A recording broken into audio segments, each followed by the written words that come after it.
नमस्कार दोस्तों, फिर से एक बार स्वागत है आपका होमवर्क के 27th पार्ट में। आज मैं आपके साथ कुछ हेल्थ इंश्योरेंस के बारे में शेयर करना चाहता हूँ और उसकी पॉलिसी लेते वक़्त कौन-कौन सी चीज़ों का हमको ध्यान रखना चाहिए, कितने टाइप की पॉलिसीज़ होती है, वो सब कितना ज़रूरी है, ये सब हम इसमें छोटे से वीडियो में देखेंगे। तो हेल्थ इंश्योरेंस क्या होता है? तो एक टाइप का ये मेडिकल एक्सपेंस जो है वो हमारा कवर हो जाता है, अगर हम बीमार होते हैं।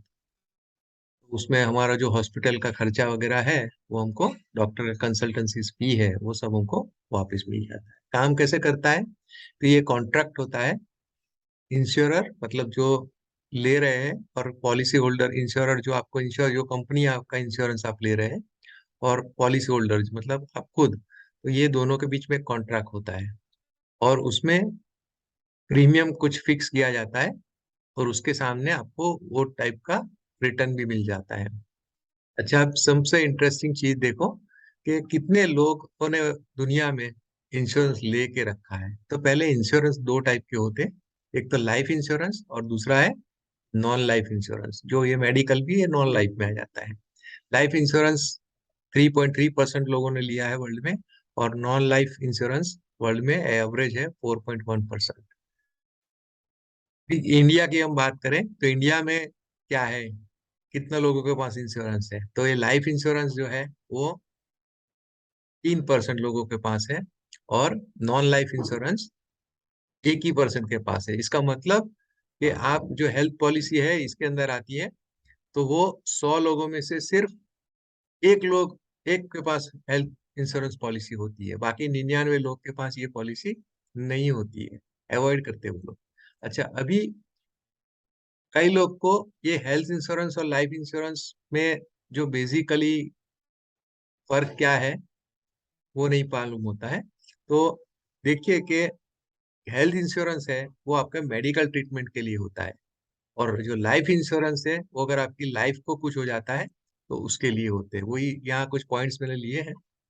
तो देखिए आप प्रीमियम जो हम भरते हैं हेल्थ इंश्योरेंस में, वो अपनी हेल्थ के लिए भरते हैं और लाइफ में हमारी लाइफ के लिए भरते हैं। अच्छा, कवरेज जो है, वो हमारा हॉस्पिटलाइजेशन और मेडिकल एक्सपेंसेस के सामने होता है। जो भी खर्चा होता है, वो हमको वापस मिल सकता है। और लाइफ इंश्योरेंस में ये आपका रिस्क ऑफ डेथ है। तो हमारा जो नॉमिनी है, हमारे मरने के बाद उसको पैसे मिल सकते हैं। या अगर हम हमारी पॉलिसी का टर्म खत्म हो जाता है, 15 साल की पॉलिसी है और उसमें अगर आपका वो टर्म खत्म हो जाती है, तो आपको वो पैसे लेट से बाद में मिलते हैं। अगर बीच में कुछ आपका डेथ हो जाता है, तो पूरा पैसा नॉमिनी को जाता है। इसमें जो हेल्थ इंश्योरेंस है, उसमें आप क्लेम कोई एक पॉलिसी से ही कर सकते हैं। मतलब आप 2-3 पॉलिसी लेके रखा है हेल्थ का, तो सब में रिइम्बर्स नहीं होगा। तो एलआईसी में क्या होता है, लाइफ इंश्योरेंस जो पॉलिसी होती है, उसमें आपके पास अगर 10 पॉलिसीज़ है, तो 10 से 10 पॉलिसीज़ का आपको क्लेम मिल सकता है। अभी इसमें ज़्यादातर ये होता है जो पर्सन इंश्योर्ड है, उसी को पैसा मिलता है। यहाँ ज़्यादातर आदमी के मर जाने के बाद उसके नॉमिनी को पैसा मिलता है। अगर वो मैच्योरिटी टर्म से पहले उसका डेथ हो जाता है तो। अभी इनकम टैक्स बेनिफिट में 80D में डिडक्ट होता है, बेनिफिट मिल सकता है आपका और इसमें 80C में मिल सकता है। इसमें जो टैक्स अमाउंट का लिमिट है मेडिकल में, वो है 25,000 रुपये साल से। इससे ज्यादा आपको कॉम्पेंसेशन अगर आपके एज 60 से कम है तो। और इसमें है आपका 1.5 लाख तक, मतलब जो आप प्रीमियम 1.5 लाख रुपए तक का भरते हैं एलआईसी का, वो इनकम टैक्स के में से वो इनकम में से आपका डिडक्ट हो जाता है। इसमें क्या होता है, अगर आपने जो पैसे लगाए, जो प्रीमियम के पैसे भरते हो, अगर आप बीमार नहीं होते हैं, तो वो चले जाते हैं। मतलब आपको कुछ उसमें मिलता नहीं है। जैसे साल खत्म हो गया, तो आपका पैसा भी प्रीमियम का चला जाता है। इसमें आपका जो प्रीमियम भरा है, वो इकट्ठा होता है और बाद में आपको मिल सकता है। फिर ये शॉर्ट टर्म के लिए होता है ज़्यादातर और ये लॉन्ग टर्म के लिए होता है। ये वही बात है, अगर आप बीमार नहीं हुए तो जितना प्रीमियम भरा है जितने साल तक, वो सब पैसा चला जाता है। यहाँ पे प्रीमियम आपका रिटर्न हो जाता है बाद में। अच्छा, अभी ये एक डाउट बहुत लोगों को होता है कि मेडिक्लेम और हेल्थ इंश्योरेंस क्या दोनों चीज़ ये सेम है? क्या उसमें कोई फ़र्क है? तो हाँ, है, बहुत बड़ा फ़र्क है।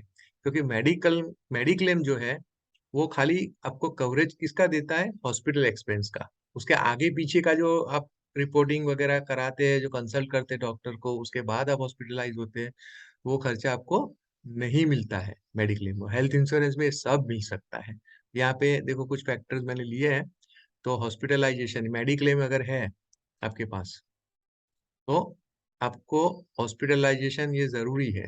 हेल्थ इंश्योरेंस में जरूरी नहीं है कि आपको हॉस्पिटलाइज में भर्ती किया है। कवरेज, इसमें कौन सा कवरेज मिलता है मेडिक्लेम में, तो हॉस्पिटल एक्सपेंसेस और प्री डिसीजेस एक्सपेंसेस, इसमें दोनों मिलता है। Pre and post hospitalization expense with ambulance, ये सब खर्चा आपको मिल सकता है। ये कवर, इसमें आप कुछ ज्यादा एक्स्ट्रा ऐड करना चाहते हैं तो ये पॉसिबल नहीं है मेडिक्लेम में। इसमें हेल्थ इंश्योरेंस में पॉसिबल है। क्रिटिकल कवर इसमें नहीं है, यहाँ आप ऐड कर सकते हैं। क्रिटिकल कवर मतलब आपका कोई क्रिटिकल इलनेस का कवर, कोई जैसे कोरोना है तो उसका कवर आप पॉसिबल ही नहीं है आप ऐड कर सकते हो। यहाँ आप बाद में कुछ है तो ऐड कर सकते हो। फ्लेक्सिबिलिटी, ये कस्टमाइज नहीं है, ये आप कुछ टाइम के लिए चेंज करा सकते हो या कस्टमाइज भी अपने हिसाब से करा सकते हो। सम एश्योर्ड, ये ज्यादातर 5 लाख से कम अमाउंट में होता है और ये 60 lakhs पर ईयर से ज्यादा होता है, बढ़ सकता है मतलब। टैक्स बेनिफिट दोनों में है। प्रीमियम इसमें कम आएगा अगर आप मेडिक्लेम लेते हो तो, और हेल्थ इंश्योरेंस अगर लेते हो तो उसके कंपैरिजन में उसका प्रीमियम थोड़ा ज्यादा रहता है। इसमें भी अगर आप सीनियर सिटीजन हो तो 50,000 रुपये है। और टैक्स बेनिफिट है, इसमें ये ध्यान रखना है, अगर आप प्रीमियम कैश में भरते हो तो आपको कोई टैक्स बेनिफिट नहीं मिलता है। अच्छा, ये कॉन्सेप्ट हमारे इंडिया में कैसे स्टार्ट हुआ था, तो ये बहुत साल पहले ऐसा देखा गया हिस्ट्री में कि कौटिल्य अर्थशास्त्र जो था उसमें कुछ जो एम्प्लॉयज होते थे राजा के, उनको ऐसा कुछ हेल्थ के इश्यूज अगर उनके होते थे तो उनको कुछ कॉम्पेंसेशन किसी भी रूप में दिया जाता था। फिर हमारी अगर जब से हमारे पास ये इंडिपेंडेंट हुए उसके बाद देखे अगर, तो गवर्नमेंट का जो हेल्थ इंश्योरेंस का पॉलिसी है वो पहले सेंट्रल गवर्नमेंट को एम्प्लॉय को देना चालू किया गवर्नमेंट ने, उसके बाद में स्टेट एम्प्लॉयज को देना चालू किया। और इन 1988 में ये प्राइवेट सेक्टर में भी एम्प्लॉयज का ये फैसिलिटी उनको मिलने लगी। और इन 1999 में ये इरिडा करके है, वो insurance regulatory and development authority, उसका फॉर्मेशन हुआ था। अच्छा, हमको क्यों लेना चाहिए इंश्योरेंस, ये इंपॉर्टेंट चीज। तो हमको ये कुछ भी अगर डिसीज हो जाते हैं तो उसके सामने ये प्रोटेक्शन है फाइनेंशियल। फिर protection of savings against medical expenses, हमारा जो सेविंग का है, अगर बीमार होते हैं ज्यादा खर्चा होता है, जितना पैसा बचा है सब चला जाता है। डील विथ मेडिकल इन्फ्लेशन, हर साल महंगाई बढ़ती है तो खर्चे भी आपके दवाइयों के अगर बीमार होते हैं तो बढ़ते हैं। फिर अगर आप जल्दी से एज में, कम एज में अगर इंश्योर कर लेते हो अपने आप को तो प्रीमियम कंपैरेटिवली लेस होता है। और अगर आप बाद में कुछ एज के बाद लेते हो तो बहुत ज्यादा प्रीमियम का अमाउंट बढ़ जाता है। फिर ये जब आप बीमार होते हो तो आपको वो हॉस्पिटलाइजेशन बिल्स का टेंशन नहीं रहता। अगर जब आप बीमार हो तो safe and secured during the period of sickness, आपको ये टेंशन नहीं रहता है कितना बिल आएगा, कौन भरेगा, कहाँ से पैसे लाऊंगा। और ये जैसे मैंने बताया आगे कि अगर आप ओल्ड एज पे इंश्योरेंस लेते हो तो बहुत महंगा पड़ता है, आपका प्रीमियम बहुत ज्यादा हो सकता है कंपैरेटिवली। अभी ये कोविड, अभी ये डिजीज का चल रहा है, अभी भी खत्म नहीं हुआ। अभी आपने देखा होगा चाइना में फिर से शुरू हो गया है, तो लोगों को ये रहता है कि कोविड डिजीज डिजीज जो है वो हेल्थ इंश्योरेंस में कवर्ड होता है कि नहीं होता है। तो ये पेंडेमिक 2020 में जो हुआ था कोविड का, उसके बाद इरडा ने ये मैंडेटरी कर दिया है कि सब में कवर करना ही है हेल्थ इंश्योरेंस में। कोरोना अगर किसी को है तो he is eligible for the payment. और पॉलिसीज अलग से भी है, कोरोना कवच, कोरोना रक्षक करके ऐसी सेपरेट पॉलिसीज भी मार्केट में अवेलेबल है। सिर्फ इसके लिए आप अलग से पॉलिसी ले सकते हैं। कितने टाइप की पॉलिसीज होती है इंश्योरेंस की, तो एक तो इंडिविजुअल मतलब आपकी खुद की इंश्योरेंस पॉलिसी, एक पर्सन की, एक ही आदमी की। दूसरा होता है फ्लोटर पॉलिसी या फैमिली पॉलिसी बोलते हैं, इसमें आपके पूरे फैमिली की एक पॉलिसी हो सकती है, जिसमें आपके इन लॉज भी अगर आ सकते हैं, सास ससुर है, वो भी आप ले सकते हो उसमें। फिर पर्सनल एक्सीडेंटल पॉलिसी, मतलब जैसे आपका जो उसमें क्या होता है, अगर आप जॉब करते हो कहीं पे और बीमार हो गए हो तो आपका जो सैलरी का जो लॉस होता है, आप छुट्टी लेते हो और नहीं जा सकते हो, वो भी इसमें कवर हो सकता है। फिर एक सीनियर सिटीजन पॉलिसी हो, मान लो आप सीनियर सिटीजन हो गए हो और आपने इंश्योरेंस, हेल्थ इंश्योरेंस लिया ही नहीं है और बाद में लेते हैं, तो ये सीनियर सिटीजन के लिए भी अलग से पॉलिसीज बहुत सारी होती है जिसमें प्रीमियम बहुत बहुत ज्यादा होता है।